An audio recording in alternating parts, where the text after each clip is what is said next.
Madam এই খবরটি শুনেছেন যে দেশে যা করছে, তো ম্যাডামের কি প্রতিক্রিয়া? ম্যাডাম প্রথম যে কথাটা বলেছেন যে সবাইকে শান্ত হতে বলো, আর এইখানে এখন এমন কোনো ধরনের সিচুয়েশন তৈরি যেন না হয় যাতে অর্জিত বিজয় আবার ছিনিয়ে না নিয়ে যায় কেউ, এবং জনগণকে তিনি অ্যালার্ট থাকতে বলেছেন যে এই বিজয় যেন কেউ ছিনিয়ে নিতে না পারে।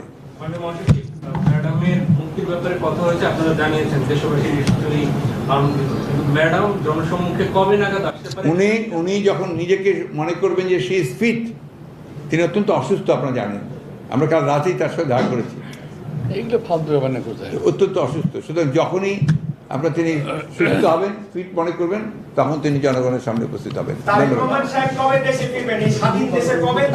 উনি যখনই মনে করবেন নাও হি ক্যান কাম ব্যাক, আমরা অলরেডি তাকে আমাদের অনুরোধ জানিয়েছি যেন দ্রুত চলে আসেন, সেই ব্যবস্থা হবে ইনশাআল্লাহ।